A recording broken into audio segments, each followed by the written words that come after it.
pessoal, eu sou o João Ricardo Camilo. Eu sou a Rubia. E esse é mais um episódio do Bitar Podcast. E hoje a gente vai falar sobre a importância e a necessidade da conscientização sobre o autismo. Um tema que se faz necessário trazer essa pauta para a gente discutir aqui na mesa do Bitar Podcast. O autismo, também conhecido como transtorno do espectro autista, TEA, é uma condição neurobiológica que afeta o desenvolvimento das habilidades sociais, de comunicação e comportamentais de uma pessoa. Geralmente o autismo é diagnosticado na infância, mas ele acompanha ao longo de toda a vida desse indivíduo que foi diagnosticado e, claro, impacta nas suas interações sociais, suas formas de comunicação e sua percepção do mundo ao seu redor. Só que isso não é uma limitação. Exatamente. E para conversar sobre esse assunto, hoje nós temos aqui a Zeisa Dojo, que é fundadora da Casa de Apoio ao Autista e a Família de Uberlândia.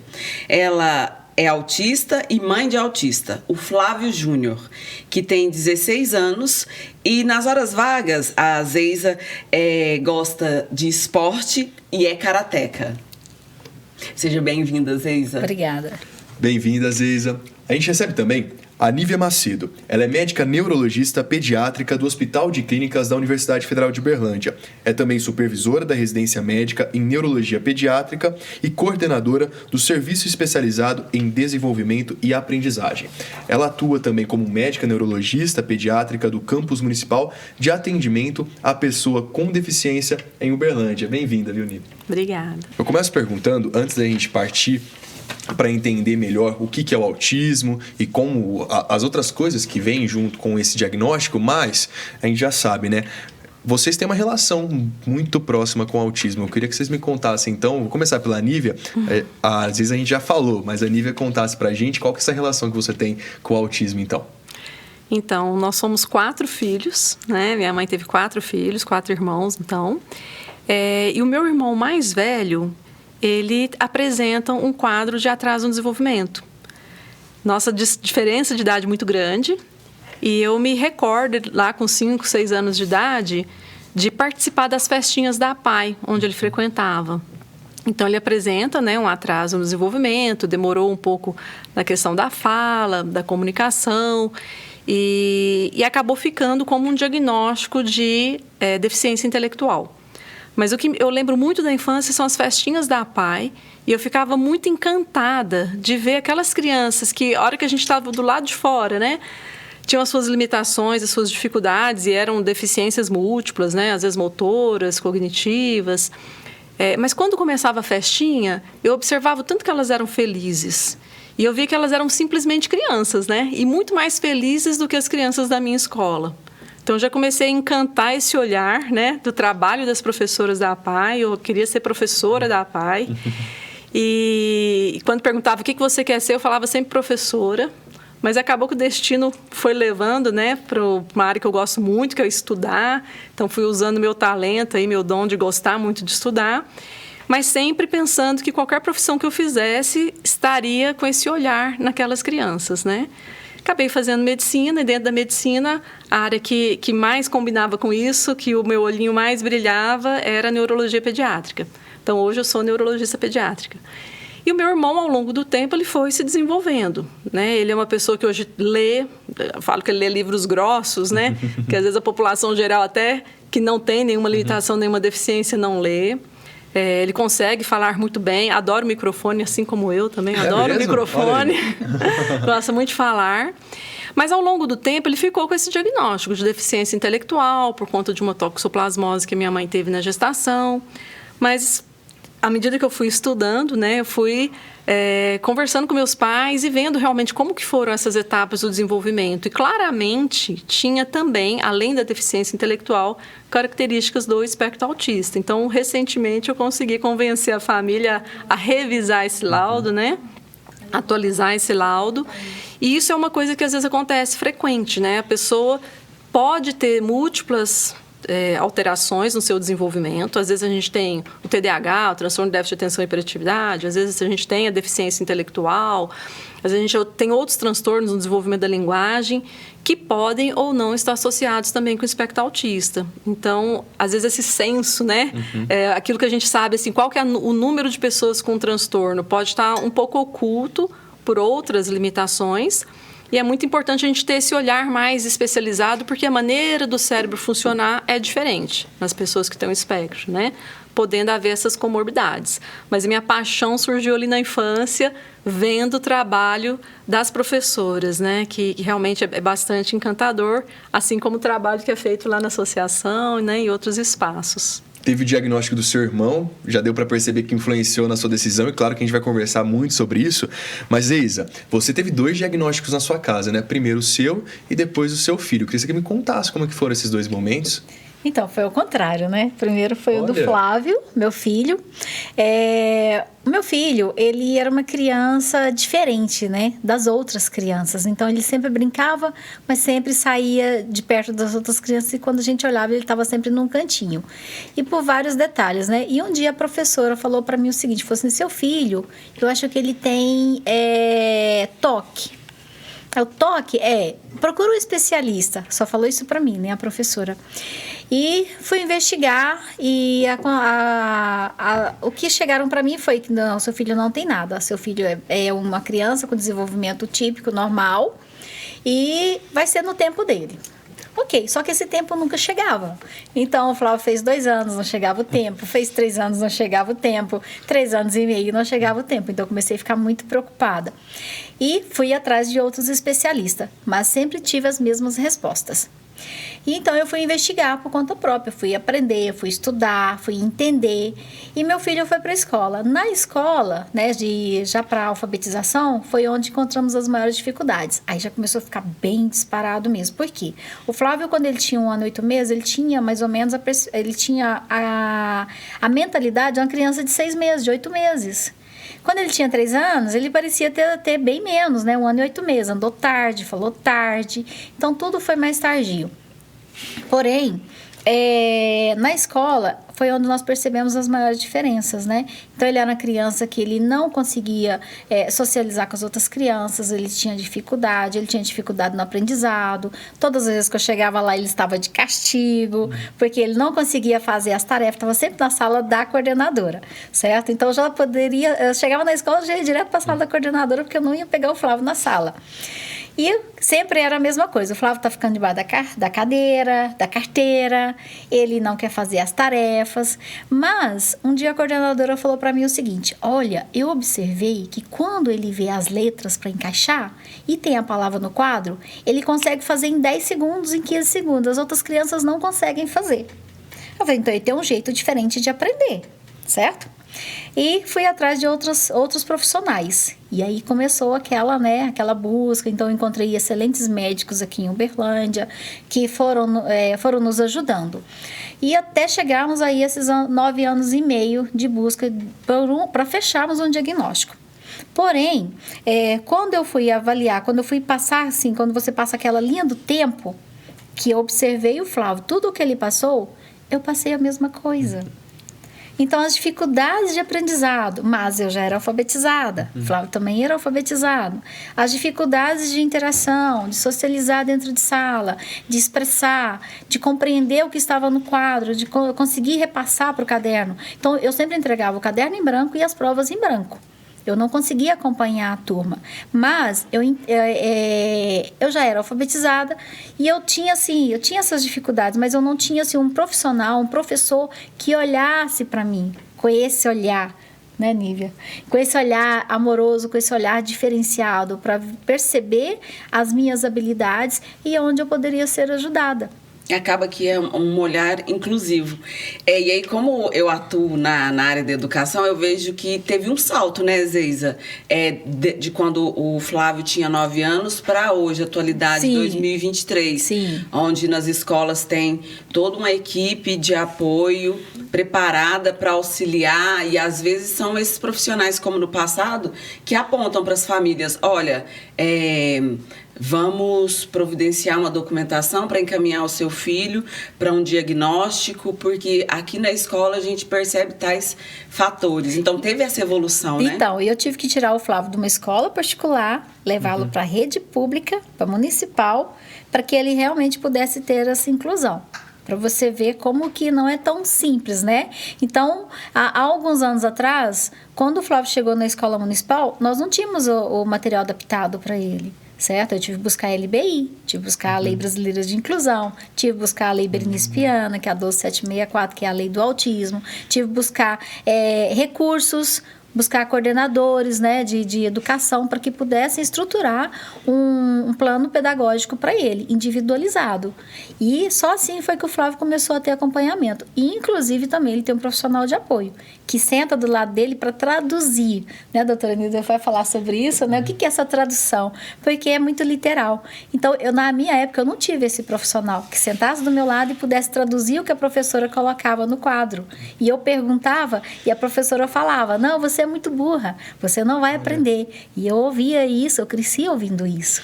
Então, eu acreditava que eu era muito burra, né? Até um tempo atrás.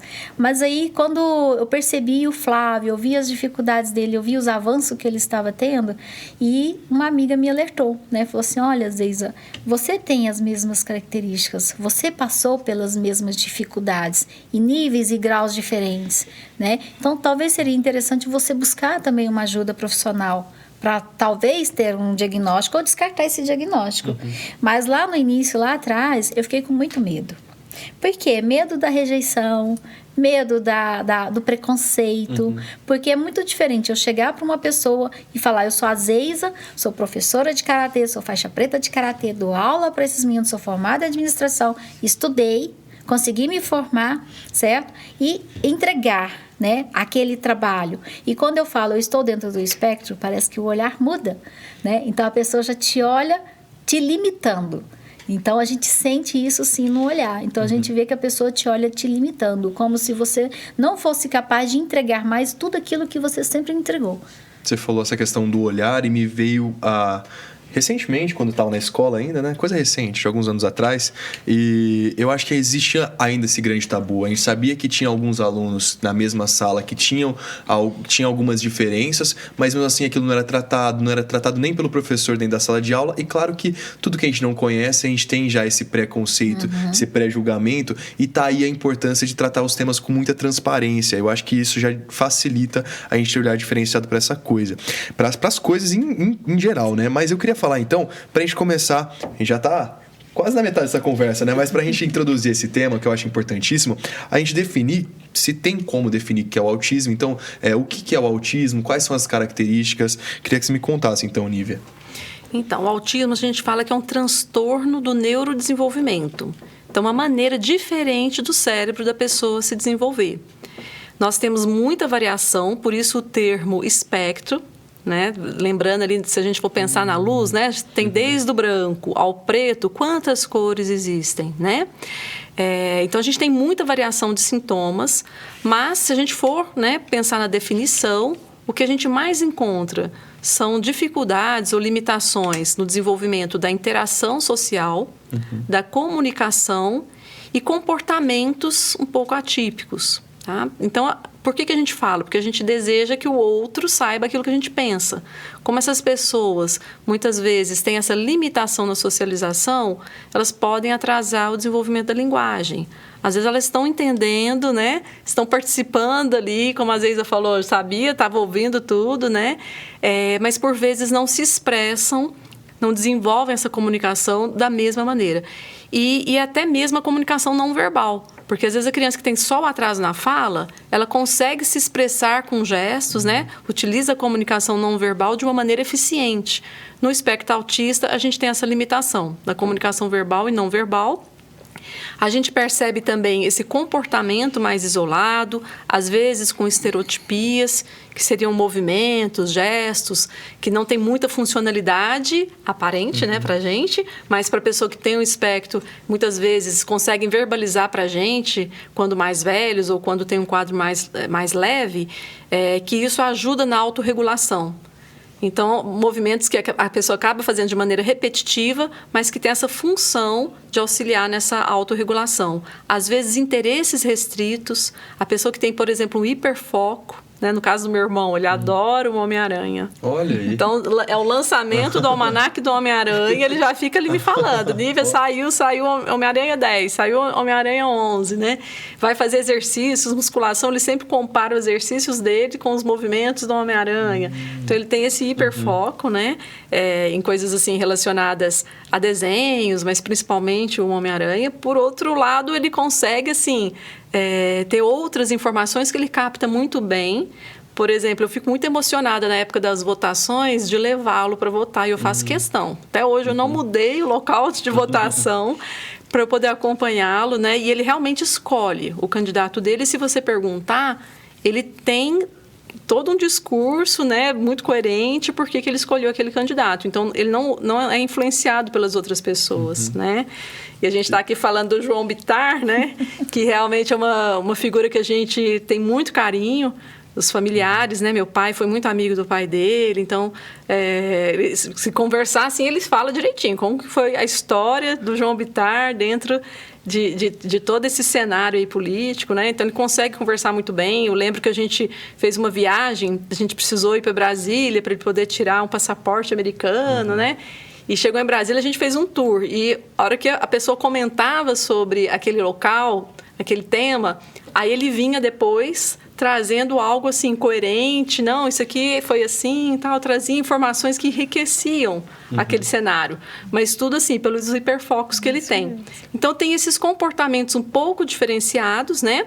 Mas que a gente tem que levar em consideração o quanto que isso repercute na vida do indivíduo. Porque uma ou outra característica pode estar presente em algumas pessoas. Às vezes a gente vai dar aula, vai comentar sobre o tema, faz uma filinha lá no final. Eu acho que eu tenho um parente que tem. Então a gente tem que olhar isso como um conjunto e que de fato traga um prejuízo no desenvolvimento. Então não é uma doença, né? A gente tem que sempre diferenciar isso. Não é uma doença, é uma condição clínica, uma forma diferente do cérebro processar as informações, e a gente coloca dentro de um transtorno, então, não exatamente de uma doença. Por isso também a gente não fala sobre cura, né? Às vezes as pessoas perguntam, o autismo tem cura?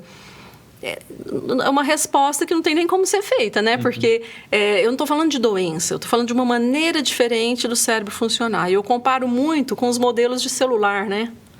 Às vezes eu tenho um iPhone 10, 14, ou às vezes eu tenho um que é da Samsung, né, de outras marcas.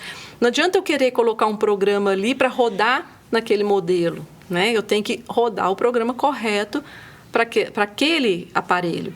Então, é dessa maneira que o cérebro da pessoa que tem um espectro funciona. Busca caminhos diferentes. Às vezes a gente vai ver a mesma resposta. É um livro que escreveu, uma palestra que está dando, uma resposta que está dando aqui nas perguntas. Mas o cérebro achou outros caminhos. E tudo ok. Não existe tratamento porque não é uma doença, mas existem estímulos que favorecem o desenvolvimento? Sim, com certeza. Então, sempre que for identificado algum transtorno no desenvolvimento, a gente precisa acionar recursos para que essa pessoa possa desenvolver. Igual a Zeisa falou, às vezes não aprende da maneira como o professor está ensinando, mas tem a sua forma de aprender. Então, esse olhar é muito importante para as famílias, para a sociedade, para os professores e até mesmo profissionais que podem auxiliar nesse desenvolvimento. Então, conforme o grau de atraso, as limitações que é presente, às vezes a gente vai precisar de uma equipe transdisciplinar, né? A gente fala transdisciplinar porque um atuando em conjunto com o outro e nesse olhar do desenvolvimento e oferecer as oportunidades certas. Porque se a gente consegue dar as oportunidades mais adequadas, a gente consegue fazer adaptações mais adequadas, a pessoa consegue desenvolver. Eu vou dar um exemplo simples. Meu irmão, por conta da toxoplasmose, tem uma deficiência visual. Então, ele enxerga muito pouco. Ele traz o livrinho aqui bem pertinho para ele poder enxergar. E na época, há 50 anos atrás, 60 anos atrás, né? As provas eram rodadas no mimeógrafo. E a minha mãe, professora na mesma escola, todo ano ia lá e conversava com as professoras. Por favor, entrega para ele a cópia melhor, mais legível. Ele tem dificuldade de enxergar. E entregavam qualquer cópia para ele. Então, muitas vezes, ele não conseguia responder a prova porque ele não conseguia nem ler. Então, olha que adaptação tão simples, né? Eu falo que a gente não precisa de muito dinheiro. A gente precisa de muita humanidade, muito respeito. Boa vontade. Isso pra E muitas principalmente áreas, né? amor. Mas se não tiver amor, tiver respeito, Já é o a gente começo. já está num grande caminho. Você falou tá? uma coisa muito bacana, que é a identificação de que esse caminho precisa ser um pouco diferente. Eu achei muito legal a maneira como você explicou a questão do espectro, porque a gente tem um termo comum, a gente é usual, né? Usar o termo, mas nunca tinha parado para pensar do significado literal da palavra espectro, e você trouxe esses detalhamentos, porque ele mostra que são graus diferentes, né? Mas isso tudo começa na identificação. Antes da gente seguir com essa conversa, a gente vai falar muito do Flávio, mas o nome do seu irmão, por favor? Paulo Sérgio. Paulo Sérgio, então... Paulinho. O Paulinho e também Que Flávio. tá na APAI até hoje. Ó, E o Flávio, você tem que falar Flávio JR. tem meu xará, então. É JR, você não pode falar Júnior.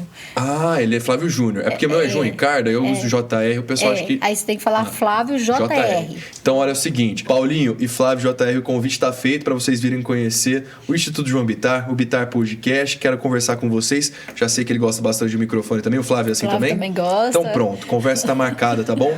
Um abraço para vocês. A gente vai falar muito dos dois aqui. Nada mais justo do que a gente fazer esse cumprimento, né, Rubi? Exatamente. Concordo. Agora, Beijo pra vocês. vamos falar sobre essa questão da identificação, porque eu fiquei curioso para entender como é feito o diagnóstico. Eu imagino que também quem está nos acompanhando na edição de hoje também quer entender como é que funciona. Então, por ser graus diferentes, eles acontecem em etapas da vida também diferentes. A gente sabe que comumente na infância, mas nem sempre na infância, como foi o seu caso, né? Então, eu queria que vocês falassem, então, como é feito esse diagnóstico. Então, a gente pode ter sinais muito precoces. Por exemplo, o bebê, quando ele nasce, ele vai sugar o seio da mãe e, em geral, ele vai fixar esse olhar no rosto da mãe.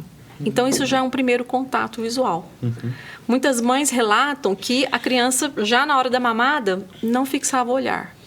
A criança com 3 meses de idade, 2, 3 meses, ela já tem um sorriso social. A gente brinca com ela, ela dá aquela risadinha gostosa, ela devolve pra gente. Então, não é um sorriso por acaso, é um sorriso provocado por um estímulo social. Então, isso a gente já tem que ter estabelecido com 3 meses de idade.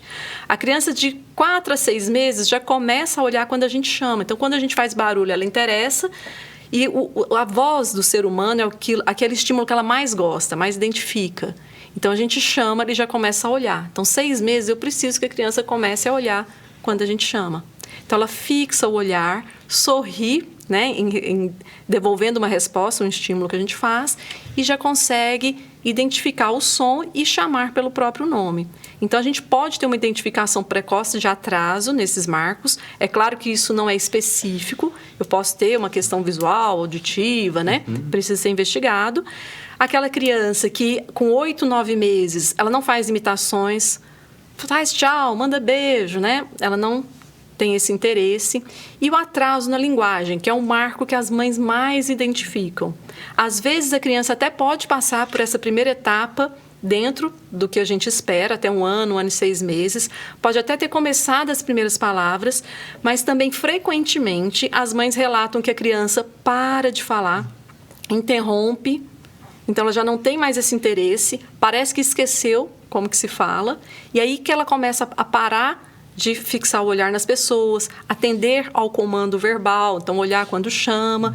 Então, a criança estagna, tem essa pausa, e depois de um tempo, depois de 2 anos, com os estímulos, é que às vezes ela começa a retomar de novo essa fala. O que a gente interpreta nesse momento? Até então, ela poderia estar fazendo tudo como uma imitação, mas a partir do momento que as demandas sociais excedem as suas habilidades sociais, ela faz essa pausa. É como se ela retrocedesse. E depois de um tempo, quando ela tiver condições, né, de realmente lidar com esses estímulos sociais, ela retoma esse desenvolvimento. Toda vez que a gente tem regressões ou pausas, claro que a gente tem que pensar em vários outros diagnósticos. Mas na história natural do espectro autista, a gente pode ter esse perfil de atraso desde o início, ou a partir de 1 ano e 6 meses. Mas quando é um caso muito sutil, às vezes as famílias têm mais dificuldade de perceber. Às vezes o pediatra tem essa dificuldade de perceber. E às vezes a gente perde essa chance de fazer esse diagnóstico precoce. Então, existem situações de pessoas que têm um comprometimento mais leve, que às vezes passaram essas oportunidades, e aí mais velha a gente começa a perceber algumas situações, né, diferentes.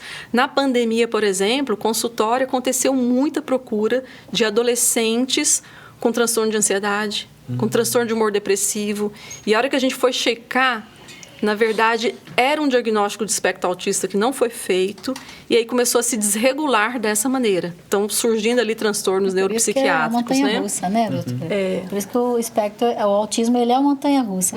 Você falando aí, a gente vai lembrando, né? E eu lembrei que ao longo, assim, da minha vida, em muitos momentos eu tive muitas pausas, muitos atrasos, onde eu tinha que voltar a aprender, mesmo na vida adulta, principalmente na adolescência. Aí a doutora está falando aqui, eu estou viajando, né? Então, quando eu tinha mais ou menos uns 14 para 16 anos, eu lembro que eu tive uma pausa. Quando eu tinha mais ou menos uns 19 anos, porque eu lembro desses números porque eles ficaram muito presentes, muito marcados na minha vida, né? Aos 19, aos 24, aí depois aos 33. Então, eu vou lembrando, assim, né, dessas fases. E depois, acredito que foi mais ou menos em torno de 45, 47 anos, eu tive outra pausa novamente, porque parece que vai oscilando. Parece que você aprende e parece que você perde alguma coisa. E eu não sei explicar isso tecnicamente. Vamos tentar? Não sei com você. Pode ser mudanças de etapas. Então, por exemplo, a criança que sai do 5º para o 6º ano, ela tem que se adaptar com aquele tanto de professor.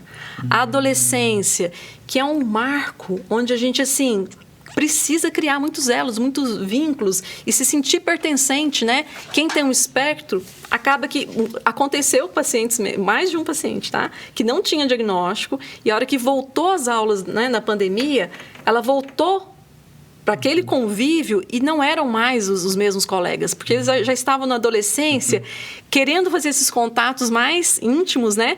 E aquele adolescente já não conseguia. Então, ele não tinha mais o vínculo, o elo, porque a demanda social agora excedeu essa sua habilidade, né? Então, a gente pode passar por essas situações, nos momentos de transição, então, precisar de um tempinho a mais para fazer essas adaptações. Então, parece que retrocedeu, mas é como se o cérebro tivesse, nossa, me dá um tempinho aqui para eu dar conta de me readaptar. É isso aí que ela tá Só que falando. são situações em que a gente pode, às vezes, deflagrar um transtorno de ansiedade, uma fobia social mais intensa, às vezes uma síndrome do pânico ou até um transtorno de humor depressivo. Então, a gente precisa olhar muito para os nossos adolescentes também, que passam por etapas mais desafiadoras, os jovens que começam a carreira, o casamento, né? Claro que sim. E nós aqui, né, também estamos passando por situações, às vezes mudança de emprego, né? Então, a gente tem que ter esse olhar muito atento para a saúde mental. Por isso que eu... Opa, perdão. falar, não, vai lá, por isso que eu gosto tanto vai lá, do Ter jovem. Podcast, Bia, porque aqui é muito mais que uma entrevista, aqui é uma conversa, aqui é um momento que a gente, dos 4, a gente vai conversando, vai tirando dúvida, trocando experiência, e eu acho que isso é o fundamental para que a gente saia daqui entendendo por dentro desse assunto e saiba o nosso papel diante de tudo isso também, né? Você quer fazer uma pergunta? Eu tenho quero. uma pergunta. Eu fiquei com uma dúvida, João. Vamos lá. Eu, há um tempo atrás, fiz um curso EAD de produção teatral. E aí tinha uma atriz produtora de Belo Horizonte, que ela tinha um grupo, e eles fizeram uma montagem somente com autistas, já adolescentes e adultos. E aí muitas das... Montagem é? Montagem teatral, uma peça de teatro. Peça, né? E muitas das adolescentes desse grupo e das mulheres adultas relataram que tiveram um diagnóstico tardio. Tem uma relação de se esperar um outro comportamento de meninas na infância e que, às vezes, como ela era quietinha, passava desapercebido, não se esperava um comportamento mais agitado, então tá tudo bem. Existe isso? Eu vou falar um pouquinho, depois às vezes ela vai falar também. Mas assim, classicamente a gente fala que o transtorno de espectro autista é mais comum no sexo masculino. Mas não quer dizer que a gente não tenha também um número expressivo no sexo feminino e cada vez mais a gente está tendo esses diagnósticos, né, mais assertivos, até mesmo em pessoas adultas. E aí, na menina, a gente sabe que o comportamento social é diferente. O cérebro é diferente, ele funciona diferente no sexo masculino e feminino. E aí a gente pode ter essa camuflagem, né? Essas máscaras que vai se colocando, né? Então, a menina pode, na observação, tender a repetir aquele comportamento, mas ela não tem aquele comportamento natural, muitas vezes, em muitas situações, porque a gente está falando de espectro, né? Então, varia de uma pessoa para outra, mas pode acontecer isso. Ela foi meio que tentando pegar pistas a mais para ela se comportar daquela maneira. E aí vai ficar camuflado. né? Então, pode acontecer, sim, no sexo feminino e, às vezes, ter esse diagnóstico tão difícil, né? Às vezes, demorar um tempo até o profissional conhecer bem aquela pessoa. A gente não fecha o diagnóstico em geral na primeira consulta. Você perguntou sobre o diagnóstico, né? Também a gente precisa de uma equipe interdisciplinar, a gente precisa de informações da família, e às vezes não é só um familiar, porque cada um tem uma percepção, né? Isso é subjetivo. Então, mais do que um familiar, mais do que um contexto, conversar também com os profissionais da escola que convivem com esse indivíduo 4 horas, se a gente tiver com criança, adolescente, né? E o adulto, às vezes, a gente também precisa entender melhor como que é esse comportamento, esse cenário nos diversos ambientes. Às vezes, no ambiente profissional, está tudo sob controle, né? Então, ali pode ser que a gente não vai perceber nada. Mas a hora que eu tenho que fazer aquele cafezinho, sabe? Junto com a turminha, uma festinha, uma comemoração, até tá lá, mas assim, tá se esforçando, tá engasgado, né? Tem que ficar ali, mas não é confortável. Aí, às vezes, pode falar um pouquinho mais. Então, a doutora Nívia está falando aí da questão comportamental no trabalho, né? Eu tive vivências totalmente diferentes, doutora Nívia. Então, eu sempre tive dificuldade de me encaixar e eu sempre fui muito concentrada, certo? Então, eu chegava, às vezes nem bom dia, nem boa tarde, já chegava direto para o trabalho, sentava ali e ia fazer o que eu tinha para fazer. Certo? E muito metódica, sempre muito padronizada. Então, até hoje eu tenho muitos padrões. Recentemente, na terapia, porque eu faço as terapias, eu descobri que tinha 1 ano e meio que eu estava comendo a mesma coisa no café da manhã. E eu não tinha percebido. Porque é aquele padrão. O jeito de levantar, o jeito de acordar, o jeito de seguir dentro de casa, o jeito de fazer as coisas que eu faço todos os dias, colocar até mesmo um pires, colocar uma xícara. Então, todo esse padrão. E quando tira do padrão, eu me desconcerto. Aí eu vejo que está tudo errado, né? E então, assim, em muitos momentos eu fico até nervosa. É igual você falar assim para mim, Cinzeiza, nós temos um evento, ok, daqui 1 semana, ok. Como que vai ser esse evento? Vai ser assim, assim, assim, ok. Então, eu preciso ter uma ideia de como que vai ser lá. De como que vai ser o espaço. Certo? Eu preciso saber. E eu preciso saber também se vai ter muita gente ou poucas pessoas, para eu poder me organizar. Se tiver muitas pessoas, então eu tenho que usar o mask, camuflagem. Então eu tenho que chegar, eu tenho que saber como que eu vou lidar, como que eu vou me comportar, como que eu vou socializar com essas pessoas. Mas muitas vezes eu vou procurar sempre o mesmo grupo também, certo? Ou então eu vou ficar mais no canto mesmo, mas eu sou muito observadora. Né? Eu tenho uma vantagem sobre isso. E então eu tenho assim tudo padronizado. E no trabalho eu sempre tive problemas no meu trabalho. Sempre fui chamada de esquisita. Às vezes é esquisita, mas às vezes é competente. Né? Ainda bem. Então, era muito competente no que eu tinha para fazer, principalmente na área de finanças, mas muito esquisita.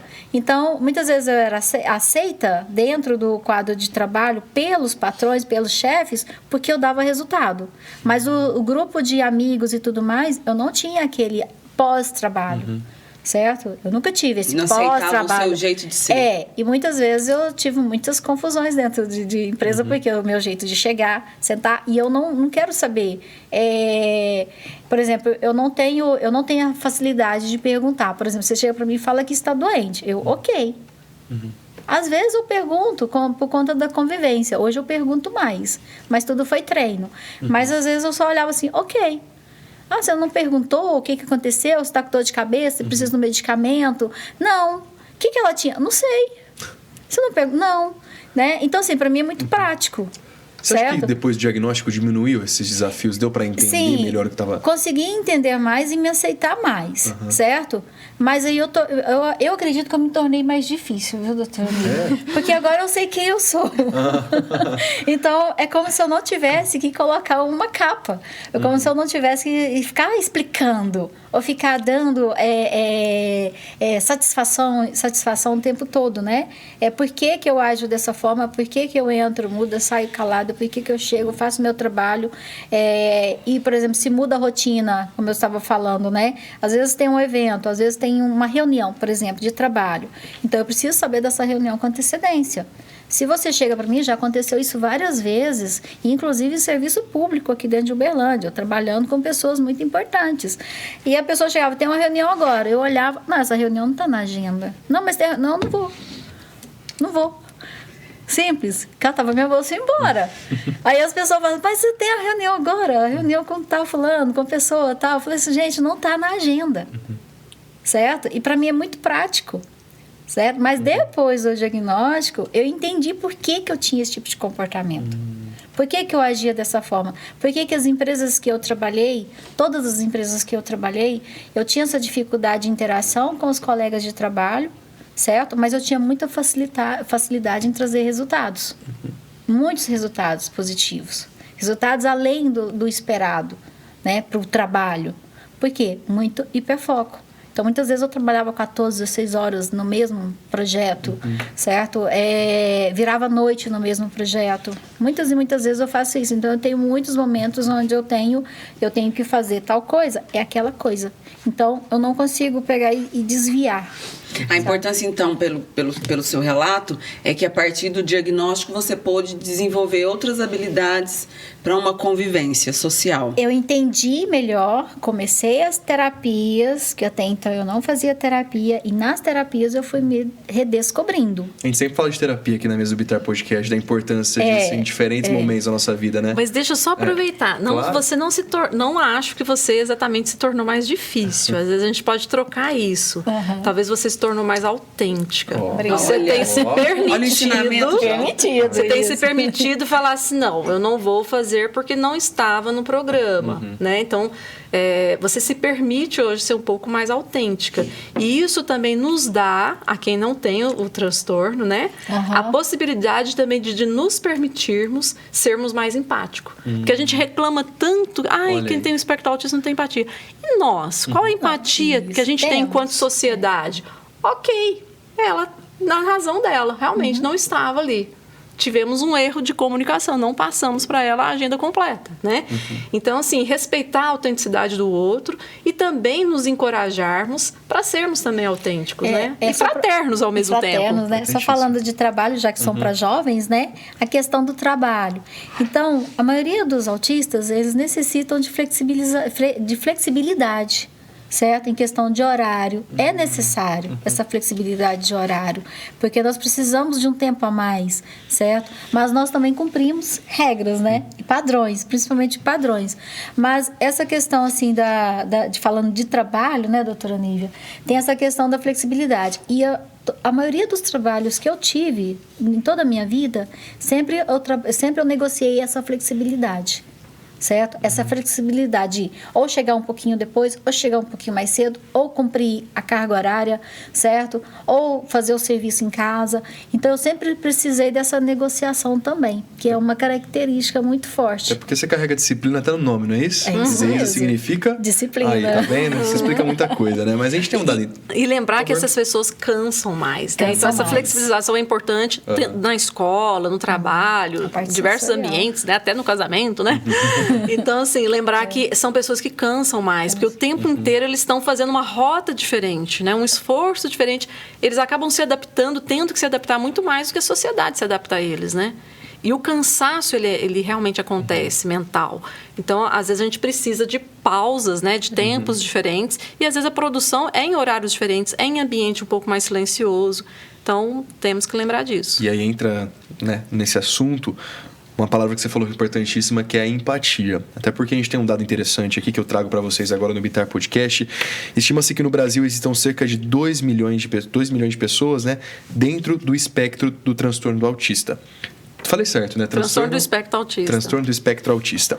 As estatísticas também demonstram que dentro desses 2 milhões, cerca de 400 a 600 mil dessas pessoas tenham menos de 20 anos e que aproximadamente 120 a 200 mil sejam menores de 5 anos. Então, dentro do Brasil hoje, pelo menos cerca de 2 milhões de pessoas têm esse diagnóstico do transtorno do espectro autista. Então, eu acho que para a gente começar a falar de empatia, tem alguns termos que são, às vezes, usuais, da maneira que a gente coloca. Às vezes, até mesmo aqui a gente conversando, aí vocês querem à vontade para fazer essa correção. Por exemplo, a gente fala assim, o tratamento do transtorno do espectro autista, mas não é uma doença. Então, não é um tratamento também. Então, eu queria que você explicasse alguns termos que, às vezes, são usuais, mas que não se encaixam nessa questão, até a palavra portador do transtorno, mas na verdade também não é portador. Então, alguns termos que vocês que vocês ouvem, porque tá no dia a dia de vocês, no trabalho, enfim, em casa, tá no dia a dia de vocês, mas que não é o correto pra gente já começar a mudar essa realidade, porque eu acho que a empatia, querendo ou não, isso também é um gesto empático, você entender qual que é aquela realidade e aprender nunca é demais, né? Então, por favor. Falando primeiramente de tratamentos, falar de portador, na verdade, assim, o tratamento, quando a gente fala, não é só uma questão de medicamento, não é só uma busca de cura.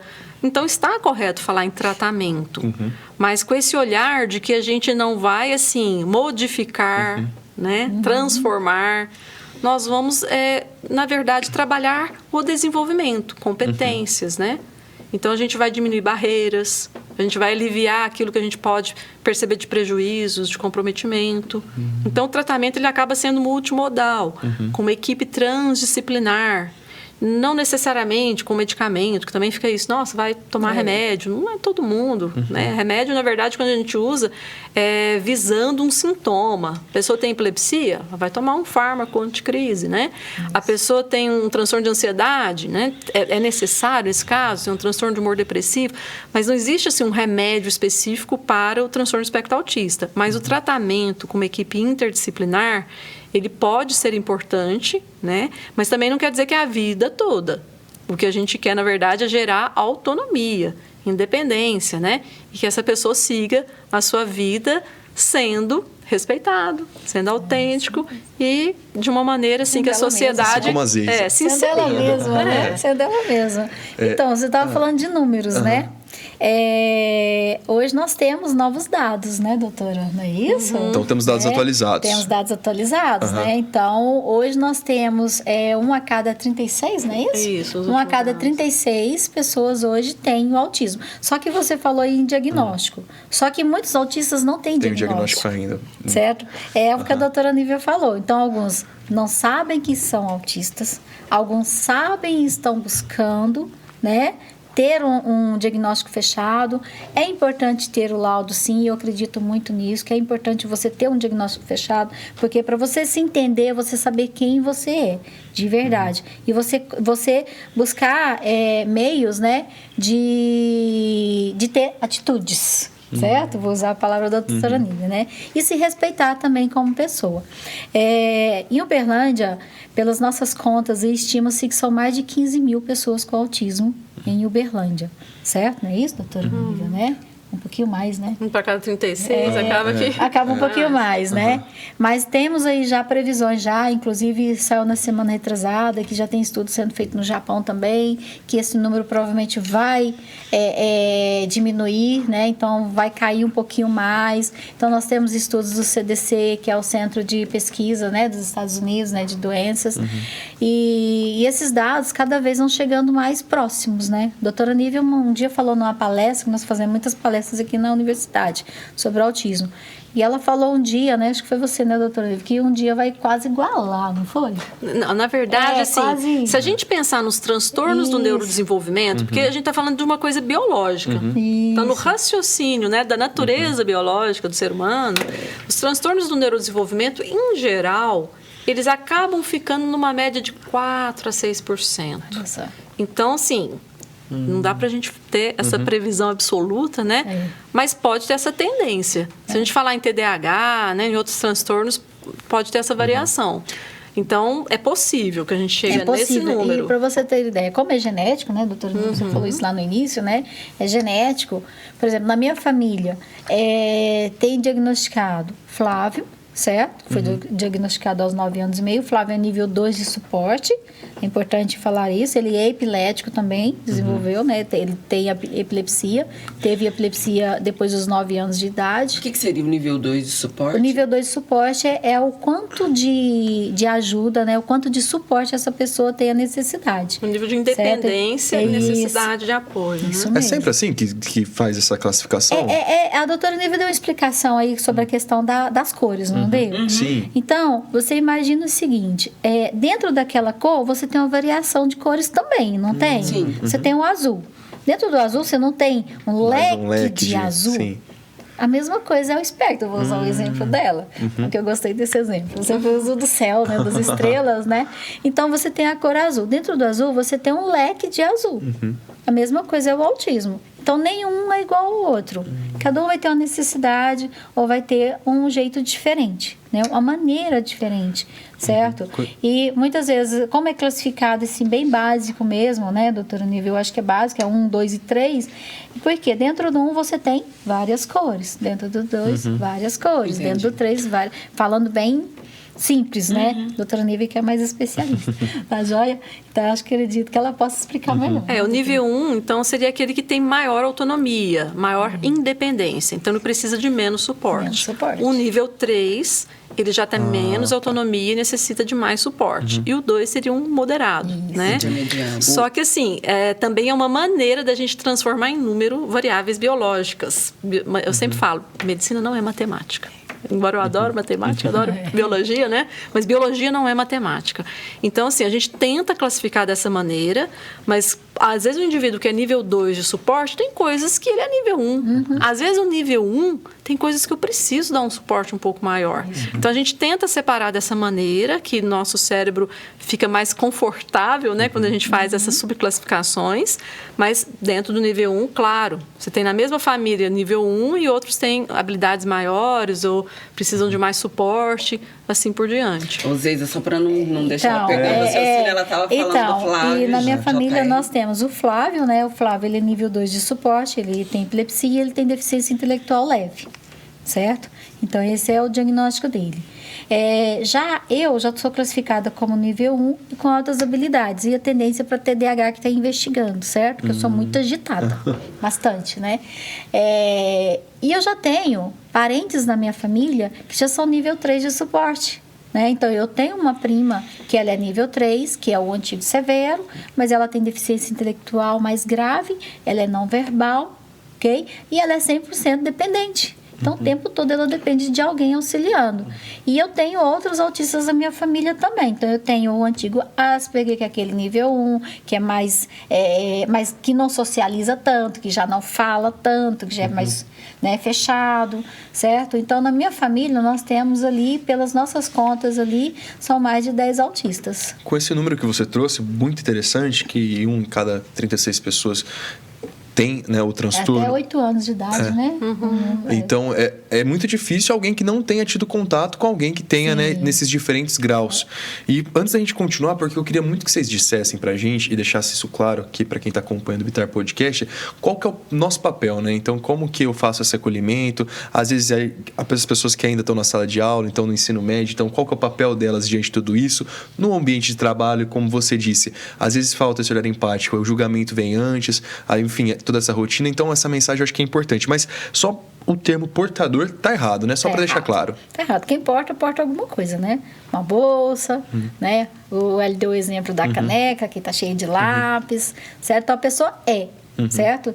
Então, por exemplo, eu gosto de falar, sou autista. Eu não gosto de falar, como que é aquele termo que as pessoas usam muito, a doutora Nívia me ajuda. A pessoa está dentro do espectro. A pessoa é autista. E eu converso com muitos autistas. E nenhum deles gostam de falar que está. Eles gostam de falar que são. Certo? Eu sou. Então, eles gostam de usar esse termo. Eu converso com muitos autistas adultos, né? Nós temos um grupo só de autistas. Nesse grupo são todos adultos, inclusive médicos, né? Psiquiatras estão lá dentro, professores, doutores. Então, nós temos estudantes, muitos autistas adultos ali. E eles mesmos falam. Eu falo assim, eu não gosto de falar que eu estou, apesar de ser utilizado. Eles gostam de falar que eu sou. Meu filho mesmo, ele fala, eu sou autismo. Ele usa esse termo, autismo. Então, ele fala, mãe, eu sou autismo, certo? Então, é o ser, é o pertencer, né? Ser quem é, certo? Então, assim, a gente percebe muito essa questão do portador, porque as pessoas costumam falar portadora de deficiência. Em 2006, esse termo caiu em desuso, né? Pela Convenção Internacional dos Direitos da Pessoa com Deficiência. Então, foi riscado esse termo. Então, utiliza-se pessoa com deficiência. Por isso que o termo abreviado é o PCD, né? Então, a pessoa com, o C de com, pessoa com deficiência. Então, a pessoa, normalmente, quando ela fala do autismo, ela gosta de ser falada assim, ela é autista. Interessante. E eu acho que a luta de vocês, né, e eu acho que essa é a mensagem que a gente quer deixar também no Bitar Podcast de hoje, é justamente para que sejam ambientes seguros, inclusivos, enfim, para as pessoas, para qualquer tipo, né? Acho que essa é a grande mensagem que a gente deixa. Então, eu queria que, doutora Nívia, você que tem contato também, enfim, não só estuda, mas tem contato, então, eu queria que você falasse qual que é o papel social de cada um de nós, então, no acolhimento, na inclusão das pessoas com o espectro.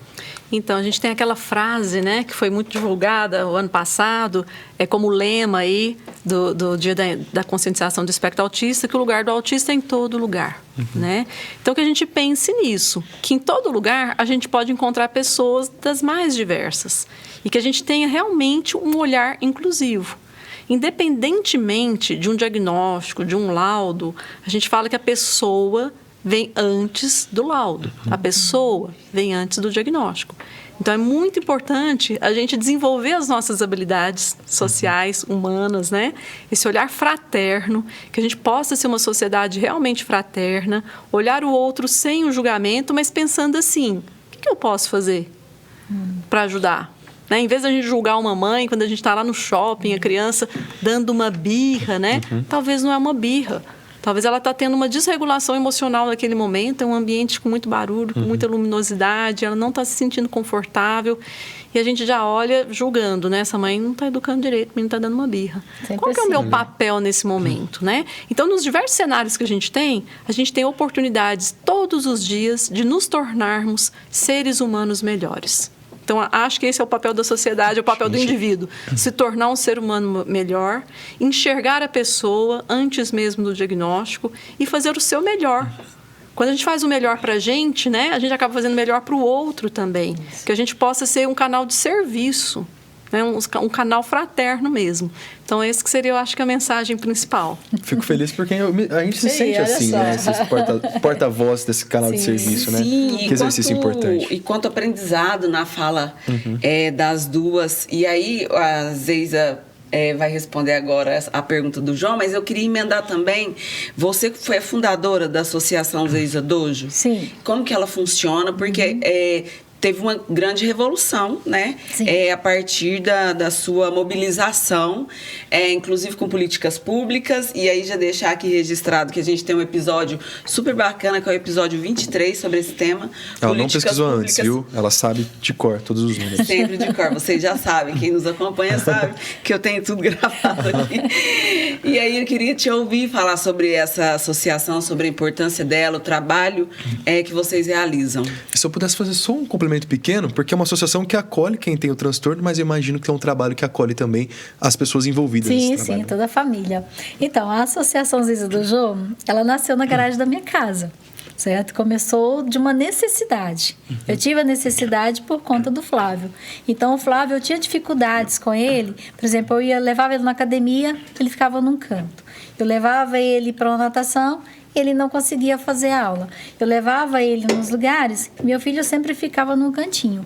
E hoje muitos pais percebem isso, quando levam seus filhos, né? E as pessoas às vezes julgam. O que a doutora Nívia falou, às vezes o olhar não está tão empático. Você não está olhando o ser humano, não está olhando a criança, certo? E às vezes a criança, ela está naquele ambiente ali, está muito agitada. Então, as pessoas falam que elas estão dando trabalho, mas muitas vezes é o ambiente que não está propício. E diante de todas essas dificuldades, né, eu comecei o trabalho na garagem da minha casa, atendendo as crianças ali por conta do Flávio. E, de repente, de 5 já foi para 150, já foi para 300, e quando eu vi o número estava muito grande. Eu tive que quebrar metade da casa para fazer a instituição, certo? E foi sem dó, viu? Eu olhei ali e falei, eu não preciso dessa sala, eu não preciso de seguir o viver, eu preciso só desse básico aqui. Quebrei metade da casa e comecei ali um projeto maior, atendendo mais pessoas e com uma psicóloga voluntária na época. E o projeto foi expandindo. Aí, de repente, eu já tinha balé, eu já tinha dança do ventre, além do karatê, que eu sou professora de karatê. Adaptei o karatê para o autismo, para os autistas. Então, eu fiz toda uma adaptação na metodologia, no tipo de ensino que é ensinado. Inclusive, na época, muitos profissionais do karatê falavam, você está estragando o karatê. E eu dizia assim, eu vou estragar mais um pouquinho, né? Porque eu preciso que seja diferente. Porque alguns autistas, né, principalmente nível 3 de suporte, eles aprendem diferente. Então, eles têm mais dificuldade motora. Então, eles não vão conseguir fazer o movimento que eu faço ou o movimento que meu filho faz, certo? Então, eu preciso adaptar para ele. Então, um movimento simples de giro de mão, ele não faz. Então, ele vai fazer só isso. Só mostrar a mão. Tá valendo, porque faz parte do movimento, né? E a arte marcial é isso, ela tem que ser adaptada para todo mundo. E a instituição foi crescendo, aí quando eu vi, eu tive que arrumar outro espaço. Aí conseguimos um segundo espaço com a prefeitura. Aí esse espaço lá tem 1.700 metros quadrados. Nós utilizamos em torno de 200 metros quadrados desse espaço hoje. O nosso sonho é ampliarmos, né? E lá hoje, nosso trabalho lá da associação, que a ideia era fazer uma clínica escola. E a doutora Nívia acompanha esse sonho desde o início, tá, gente? Desde lá atrás. Então, quando nós escrevemos o projeto da clínica escola da Associação Zeza Dojo, que seria a clínica escola para os autistas, né? Seria a casa do autista, por assim dizer. Esse sonho nasceu de lá também. Foi na garagem da minha casa, com alguns profissionais ajudando. Escrevemos o projeto. E depois foi buscar parceiros, né? Fizemos um acordo de parceria com a Universidade Federal. Fizemos vários eventos, várias palestras. Todas a doutora Nívia participa, né? Desde o início. E hoje na associação nós temos psicanalista, nós temos psicólogo, nutricionista, neuropsicopedagogo, psicopedagogo, nós temos, e eles fazem, nutricionista falei, então eles fazem o atendimento, né, multidisciplinar, como a doutora falou. Lá nós fazemos vários tipos de intervenções, que foi o que a doutora Nívia falou também, intervenções precoces, justamente para que essa criança, independente de ter o laudo fechado ou não, já comece a fazer as intervenções adequadas. Utilizamos intervenções que são conhecidas, né? Aí no mundo das reabilitações, intervenções que são adequadas, certo? Eu não vou falar os nomes, tá? Para não fazer Zeza, comercial. para quem quiser... correndo aqui, né? E esses trabalhos lá, nós temos também, no período do dia, né? Das 8 às 17, todos os atendimentos clínicos. E das 5 horas até as 20h30, nós temos atividades culturais e esportivas. Aí entra o karatê, capoeira, hip hop, zumba, dança do ventre, balé, certo? Então, musicalização. No karatê eu sei que você é faixa preta, mas você arrisca em mais alguma atividade aí ou não? Hip hop? Não? Para quem quiser conhecer mais o trabalho de vocês. Quem quiser conhecer, né, a instituição, a Associação Zeza Dojo, ela fica na Avenida Badio Bonifácio da Silva, número 493, lá no Granada. O Instagram, né, da instituição, pra quem tiver de fora, quiser. É ONG Zeza Dojo, tudo junto, tá bom? Quem não souber escrever o Zeza é Z-E-I-Z-A. Vai estar aqui embaixo na tela. Tá embaixo momento. Aí, tá bom? O Dojo é D-O-J-O, tá bom? Não é Jojo, tá bom? Muita gente fala, né? E a instituição está lá à disposição, ela vive de doações, certo? Né? Então, ela vive de doações. Nós temos várias campanhas que fazemos. Tem uma campanha que é recorrente, que fazemos toda sexta-feira. Essa eu tenho que falar para vocês, que ela é muito importante porque ela ajuda muitas famílias. Lá são feitos, hoje, mais de 1.500 atendimentos por mês. Então, muitas famílias são assistidas. E o critério para fazer parte dos atendimentos clínicos é ser baixa renda. Estar abaixo da linha da pobreza, estar cadastrado no CRAS, né? E tem toda a documentação que nós solicitamos lá justamente para atender realmente aquela família, aquela criança que não tem condições. E a terapia ela é feita para todo o núcleo familiar, tá? Então, não é só para criança, só para o jovem, é toda a família ela é envolvida no processo. Ótimo. E o Pix.